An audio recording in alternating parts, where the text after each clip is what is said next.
Hello guys, welcome back to my channel. Today, to start this week, I'm going to do this. It would be like a birthday reading, but I realized that the Aquarius season is over and that, yes, it was Rosè's birthday.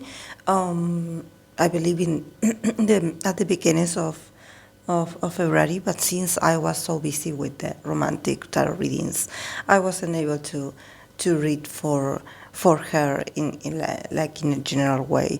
So today we're going to do this. We're going to be reading for her what's available for her in the next 3 to 6 months. So yes, let's start. From the tarot, she got the cards of Eight of Wands, Queen of Swords, the Fool, and the Hierophant. And then from the Oracle of that Dark Mirror, he got the card of Alone in the World. And then from the Radiant Sun, she got the card of Escape, that is Mars in Pisces. So, yeah, I think that definitely I sense Rosè's energy. She's here represented by this Queen of Swords energy. So definitely she's in a place where she feels very grounded and very secure in the role that she plays as an individual and probably as an artist as well. It's just that she's always like looking ahead because I don't know if it's that she gets bored of the opportunities that are being presented to her, or somehow she's looking for clarity and she's looking for projects that are more challenging. Like I don't know why there's a sense also of her getting a lot of offers and turning them down, because if you notice, the first card is the Eight of Wands. The Eight of Wands is like the arrivals of news and, something coming from the exterior, like very fast moving. So, and she is standing here like this Queen of Swords, almost like turning her back to this opportunity. It's like it comes to her, and probably this is not the first time that she receives offers, and she is like, it's not that she's rejecting them, it's that for her it doesn't matter. She wants something. It's not about importance, it's about her necessity to be free, or her necessity to be really very like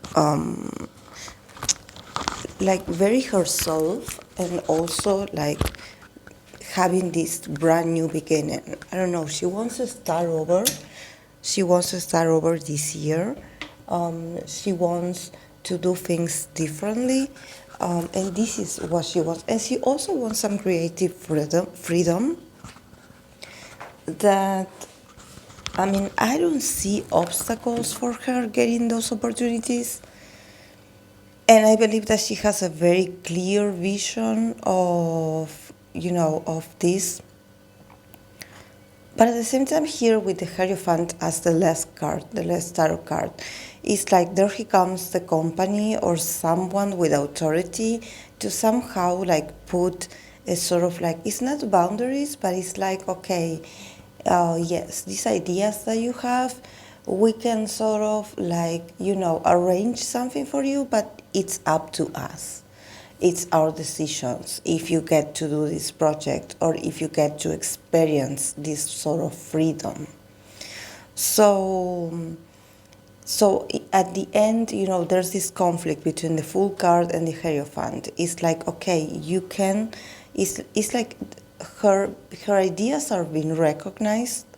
Like probably she's very good with ideas and with creating, but there's always like the Hierophant with its traditions, and it's like, okay, no, we do these things like this, and when they touch something of hers, it's like they turn it to something else. It's no longer hers.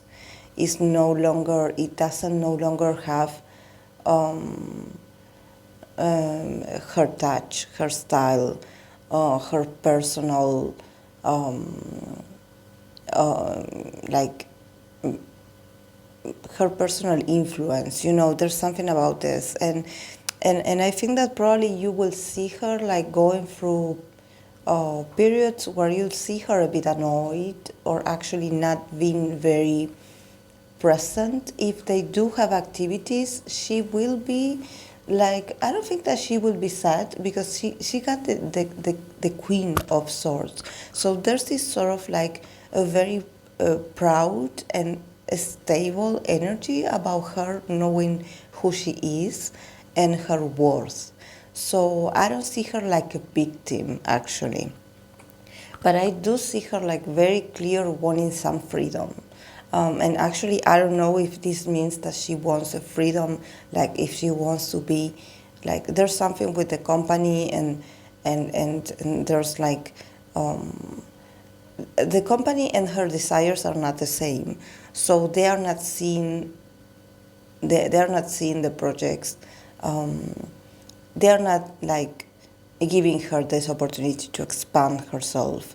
So she could potentially like be acting a bit like erratic at times, and actually being, I don't know, being in places and being on camera and you actually noticing that she is just not interested or that her behavior it's a bit like she's on the clouds, this very Aquarius, she's like there because her presence is seen and felt, but she doesn't give more than what she has available in the moment. So probably there could be a moment where actually, the company and even these people that have this very like traditional or this very like strict idea of Blackpink, or how Blackpink should work. Maybe also the audience like trying to point fingers at her, like what they do to Jennie, that sometimes the audience focuses a lot on Jennie's performance and if Jennie does this, if Jennie smiles, if Jennie doesn't smile, where for Rosè is the same. For Rosè is the same.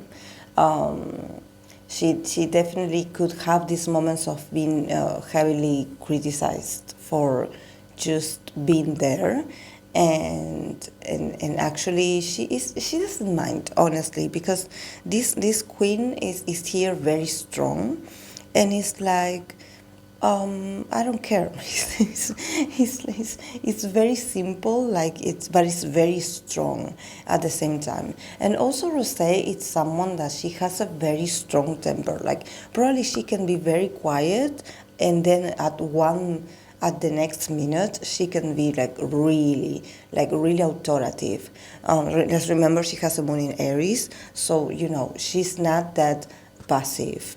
And even though with this energy of the Fool, she's looking for new beginnings. I believe she will have like a very serious talk with the company, somehow a bit like, I wouldn't say fretting them, but yes, to let them know with a very serious attitude that she wants a new project for herself.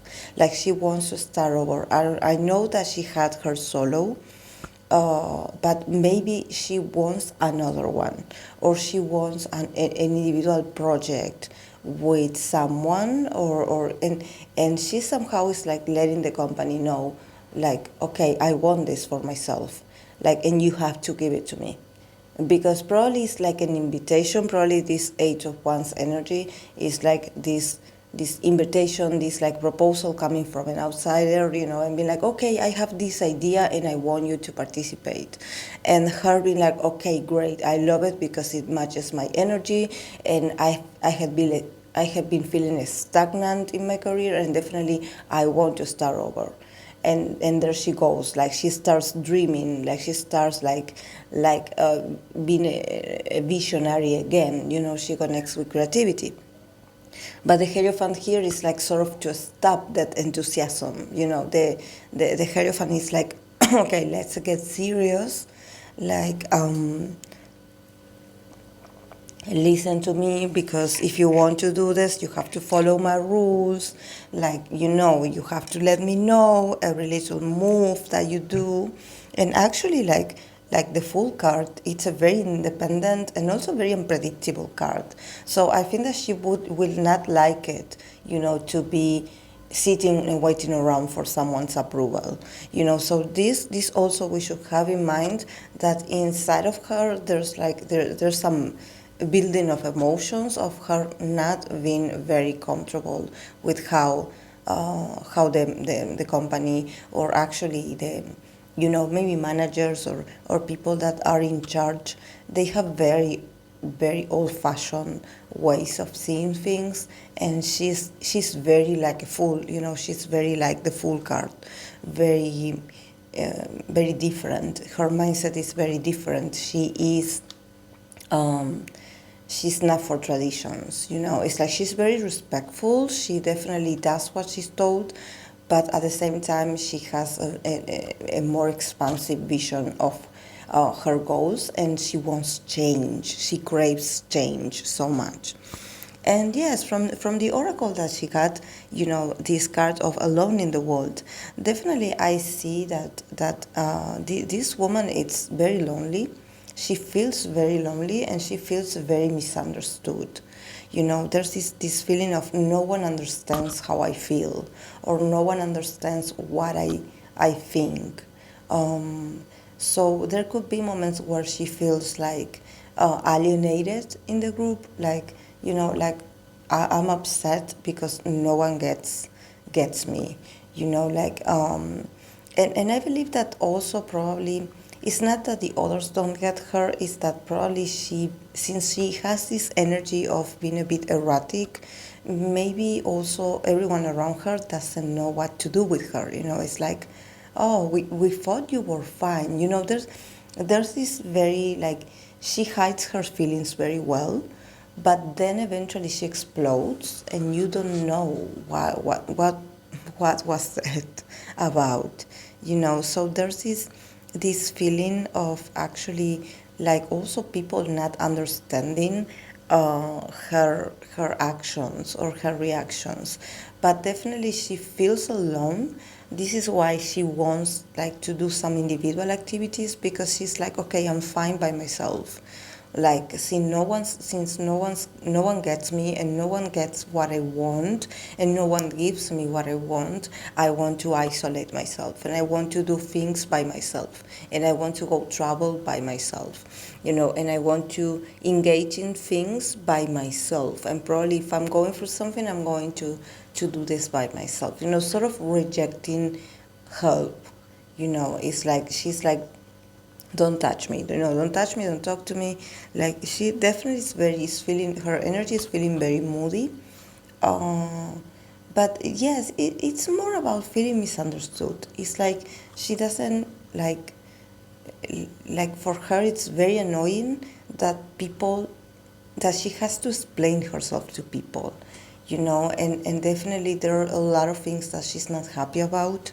And probably this is the reason why she is so uncomfortable in her own skin, because even though she wants to fight it, or she wants to, I don't know, say something to some people, somehow she also, at the end of the day, she has to stick up for the traditions. She has to follow the rules, because the company is very, is there whispering, in her ear. They are very, like, they like somehow putting like a stop to her energy, like, remember, you are with us, somehow like this, like, asking her to not move around that much, because you need our permission. And this is what annoys her the most. She's like, I'm a grown woman, like, why would I have to ask permission from you? Like, there's a lot of, like, but of course that these things that she feels, she handles them like a true queen, because we have the Queen of Swords here. So I don't see her like feeling like sad for this, or actually feeling pity for herself. I don't see her feeling like this. I see her very confident in her energy, but she could have these moments where she could say a few things, especially being very sharp and very ironic or even sarcastic about some things because she's a bit fed up, honestly. And then from the oracle of the radiant sun, she got the card of escape, Mars in Pisces. So see, she could potentially like also like do some activities or attend some gatherings or doing things in the public side that can seem like a bit like, oh really, she's doing that, because she's looking for an escape. You know, she's somehow in this energy of like, okay, I want to get myself busy, like doing this very superficial thing, because I want to like stop thinking about things or stop analyzing. It's like it seems like right now I have no control, and what I want I'm not getting. So somehow I need to escape. I need to do some things, or I need to like get my energy to do very random things so I can like somehow like evade my reality. And probably also like hanging out with people and like participating or hanging out with people that probably are very different from her, um, and you know, accepting to do deals that are a bit like different. You're like, really, you're going to do that, you know? But she's doing all of these things as a way, as a sign to show that actually she's not happy with her reality. This is what I'm getting. This girl is not happy. But like I said, this doesn't mean that she will always feel like this. This is just the energy for the 3 to 6 months. So definitely there's some inner conflict with her, and probably she will go with the flow of, maybe if the group does some activities, she will go with the flow, or she will like act in a way that is very Piscean, you know, it's very Pisces. It's very like, okay, I'm somehow like smiling here, but I'm not really here, you know, I'm not really enjoying this. I'm just waiting for time to pass by, and actually I'm not that interested in this. But yeah, she definitely deserves. She's going to have very strong, also very strong like conversations with people, actually putting people in their places as well, and she's going to shock some people, you know, because of the fool here. You know, she probably is going to do or say things that are not normally what she's known for, you know, and she's going to confuse a few people. But she does this to somehow like also to challenge others and to also get this change that she wants. You know, she's looking for the change. So she's like, okay, you don't pay attention to my needs, I'm going to do something so you pay attention to me. And so you understand what I'm getting, that I want freedom. I want freedom. So yes, guys, this is a very powerful female. Definitely, I love it for her. And yes, it's a shame that she feels so like different, and she feels like so misunderstood. But yes, this is her energy. This is who she is. And of course, we as people, we are always changing. And sometimes the things that we wanted like 5 years ago is not the same that what we want now. So definitely she's changing, and she's not changing. She's just looking for new experiences and opportunities. And she's probably in a very conservative place where these things are not easily granted. And she's a bit fed up with that. You know, she's like, I don't know if I want to hear your lame excuses again, or why I shouldn't be doing what I want to do, you know. So yes. And also this is like a very strong, mature woman energy. Probably, you know, when she started in the industry, she was very young, and now she's a woman. So, you know, her vision and her interests are different. So, yes, guys, this is all I have for her. I hope that you enjoyed it, and I'll see you in my next video. Bye.